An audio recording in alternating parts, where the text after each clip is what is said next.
अस्सलाम वालेकुम स्टूडेंट्स, क्या हाल है। आज हम जो टॉपिक डिस्कस करने वाले हैं वो है इंटेस्टिनल प्रोटोजोन्स के बारे में।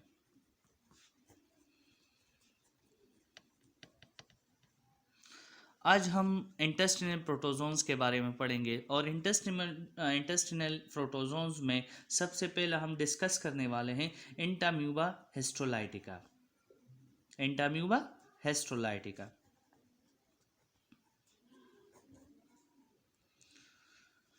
इंटाम्यूबा हिस्टोलाइटिका क्या है? ये एक इंटेस्टाइनल प्रोटोजोन्स है। इंटेस्टाइनल प्रोटोजोन्स इसकी काजिट डिजीज या इन्फेक्शन कौन सा हमें डिजीज काज कर सकता है? वो है एम्यूबिक डायसेंट्री। ये क्या काज कर सकता है? एम्यूबिक डायसेंट्री। ये हमें एम्यूबिक डायसेंट्री काज करता है। अगर हम इसकी डिस्ट्रीब्यूशंस के बारे में पढ़ ले, जियोग्राफिकल डिस्ट्रीब्यूशंस के बारे में, तो जियोग्राफिकल डिस्ट्रीब्यूशंस का इंटेस्टाइनल वो जगह, वो वहीं पर हमें ज़्यादातर प्रोटोजोन इंटाम्यूबा हिस्टोलाइटिका नज़र आएगा, जहाँ पर फॉर एग्जांपल ट्रॉपिकल एंड सब ट्रॉपिक रीजन्स मींस के वो गर्म मींस के समर सीजन जिसमें ज़्यादा हो, उधर हमें समर सीजन, तो उधर हमें ज़्यादातर इंटाम्यूबा हिस्टोलाइटिका मिलेगा। इसके बाद हम डिस्कस करेंगे कि ये इसकी पैथोलॉजिकल सिम्टम्स क्या है। सबसे पहले हम इसका लाइफ साइकिल के बारे में पढ़ेंगे। किस चीज़ के बारे में? लाइफ साइकिल के बारे में। इंटाम्यूबा हिस्टोलाइटिका के लाइफ साइकिल जो है वो 2 स्टेजेस पे मुश्तमिल है। कौन से कितने स्टेजेस? 2 स्टेजेस पे। फर्स्ट जो है एक सिस स्टेज है और दूसरा हमारे पास ट्रोपोजाइट स्टेज। ट्रोपोजाइट स्टेज है। अच्छा, तो सिस एंड ट्रोपोजाइट जो है वो फीसिस में हमारे पास फॉर एग्जांपल एक पेशेंट है, उसको इंटाम्यूबा हिस्टोलाइटिका हो चुका है। तो इंटाम्यूबा हिस्टोलाइटिका उसको हो चुका है, उसके फीसिस में क्या आएंगे? सिस्ट एंड ट्रोपोजाइट फॉर्म दोनों हमें नजर आएंगे। अगर हम इसकी माइक्रोस्कोपी कर रहे तो स्टूल्स में उसकी क्या होगी? दोनों होंगे, सिस्ट और ट्रोपोजाइट स्टेज होगी। वो क्या होगा? फास्ट एंड पीसेस पीसेस में ये पास करेंगे। अच्छा, सिस्ट और ट्रोपोजाइट कौन सा फॉर एग्जांपल इसका कौन सा स्टेज हमें किस टाइप के पीसेस में मिलेंगे? फर्स्ट जो है अगर हम देख लें तो सिस्ट देखते हैं। सिस्ट जो है वो हमें डायरिल फॉर्म स्टूल में हम आइडेंटिफाई कर सकते हैं कि फॉर्म स्टूल हो, उनमें हम सिस्ट होगा। अगर हम ट्रोपोजाइट की बात कर लें तो ट्रोपोजाइट ज़्यादा तौर पर ये हमें डायरियल स्टूल में ही मिलेगा। Diarrhoeal stool. अच्छा, इसके बाद हम डिस्कस करने वाले हैं इसका लाइफ साइकिल। तो लाइफ साइकिल हमने स्टार्ट कर दिया है ट्रोपोजाइट और सिस स्टेज के बारे में। उसके बाद हम डिस्कस कर रहे हैं कि infection by histolytica occur by the injection of mature cyst. जो ट्रोपोजाइट स्टेज है, अगर हम ट्रोपोजाइट स्टेज के बारे में बात कर लें तो ट्रोपोजाइट स्टेज ये ज़्यादातर इन्वायरमेंटल कंडीशंस को स्टेबल नहीं है, और ये इन्वायरमेंटल कंडीशंस की वजह से ये किस फॉर्म में चला जाएगा? डेड फॉर्म में ये चला जाएगा। तो सबसे इन्वायरमेंटल रेजिस्टेंट जो है वो सिस्ट में है।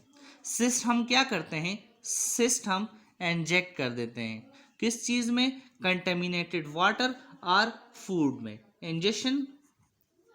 इंजेक्शन अकर through contaminated food contaminated food और वाटर। वाटर और कंटेमिनेटेड फूड के जरिए हम इसको इंजेस्ट कर देते हैं। तो ये सिस्ट फॉर्म हमारे स्टमक की कंडीशन है, उसमें उसको भी रेजिस्ट करके किधर पहुंच जाता है, इंटेस्टाइन में पहुंच जाता है। कौन से इंटेस्टाइन में, स्मॉल इंटेस्टाइन में ये पहुंच जाता है। अच्छा, स्मॉल इंटेस्टाइन में एक जो सिस्ट हमने पढ़ा, इस सिस्ट की एक्सिस्टेशन हो जाती है। ये किस चीज में कन्वर्ट हो जाता है, ट्रोपोजाइड में।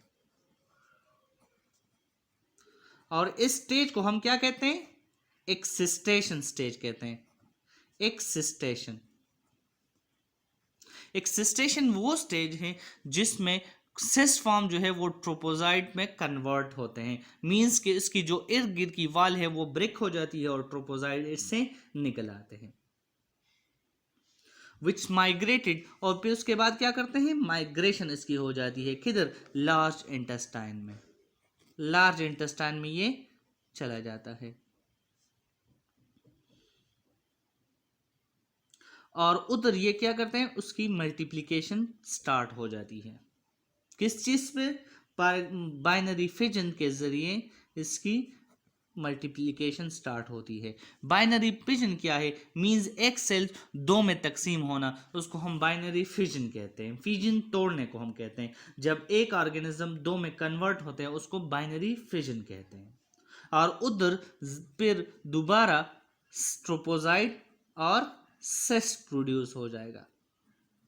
ये दोनों स्टेज इसमें प्रोडक्शन स्टार्ट होते हैं। तो दोबारा ये इन्वायरमेंट में चले जाते हैं और उधर दोबारा ये इन्फेक्शन के काबिल होते हैं जब हम दूसरा बंदा फूड या कंटेमिनेटेड फूड या वाटर लेते हैं।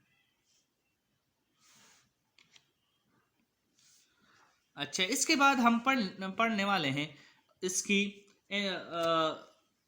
पैथोलॉजिकल सिम्टम्स, और पैथोलॉजिकल सिम्टम्स के बारे में हम पढ़ेंगे। इसमें ज़्यादातर क्या होगा, एब्डोमिनल पेन होगा। एब्डोमिनल सिम्टम इसमें क्या है, एब्डोमिनल पेन इसमें होगा। दूसरा इसमें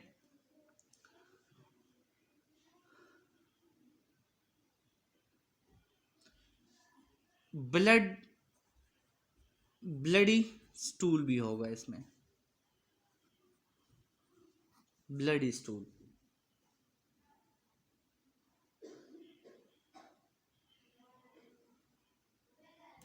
जब इसकी हम ट्रीटमेंट नहीं करते, तो ये ट्रीटमेंट अगर हम इसकी प्रॉपर ट्रीटमेंट नहीं कर सकते तो उसके बाद ये किधर दाखिल होता है, हमारे ब्लड में, और ब्लड से हमारे वाइटल ऑर्गन्स में ये चला जाता है। उसमें एब्सेसिस, फॉर एग्जांपल अगर वाइटल ऑर्गन लीवर हम ले लें तो लीवर में हमारे पास क्या प्रोडक्शन हो जाती है, एब्सेसिस। एब्सेसिस लीवर में प्रोडक्शन स्टार्ट हो, जिसमें हमें डिफरेंट कॉम्प्लिकेशंस सामने आते हैं। अच्छा, इसके बाद हम लेबोरेटरी डायग्नोसिस के बारे में हम पढ़ेंगे। लेबोरेटरी डायग्नोसिस, लेबोरेटरी डायग्नोसिस जो है इनकी कौन सी है कि हम डायरियल स्टूल के बारे में हम पढ़ें। डायरियल स्टूल्स की डायग्नोसिस हम कर लें। हाँ, अच्छा, फॉर्म स्टूल्स की भी हम कर सकते हैं। इसमें हमें क्या नजर आएगा, सिस्ट स्टेज। इसमें हमें सिस्ट स्टेज और इसमें हमें ट्रोपोजाइट स्टेज ऑफ इंटरम्यूबा हिस्टोलाइटिका नजर आएगा। अच्छा, हम जब स्टूल लेते हैं इसकी प्रोसेसिंग टाइम कितनी होगी, प्रोसेसिंग टाइम इसकी होगी, फॉर एग्जांपल अगर हमने स्टूल ले लिया तो उसकी processing time within 1 hour आपको उसको प्रोसेस करनी है, उसको देखना है। इसकी दूसरी भी सीरोलॉजिकल टेस्ट होते हैं। उसमें क्या है, उसमें सिलिलोज एसीटेट प्रिसिपिटेशन टेस्ट भी हम करवाते हैं। इस टेस्ट से सिलुलोज एसीटेट प्रिसिपिटेट टेस्ट से हम क्या देखते हैं कि आया इसमें vital organs, for example liver में एब्सेसिस फॉर्मेशन हुई है कि नहीं। अच्छा, इसके बाद लास्ट वन जो है, इसकी ट्रीटमेंट क्या होगी। ट्रीटमेंट के बारे में अगर हम पढ़ लें तो ड्रग ऑफ चॉइस इसमें कौन सी है? ड्रग ऑफ चॉइस इसमें मेट्रोनिडाजोल है, मेट्रोनिडाजोल इसके ड्रग ऑफ चॉइस है। इसमें ये हम ले लेते हैं तो इससे हमें इन्फेक्शंस हम काबू कर सकते हैं, ट्रीट कर सकते हैं।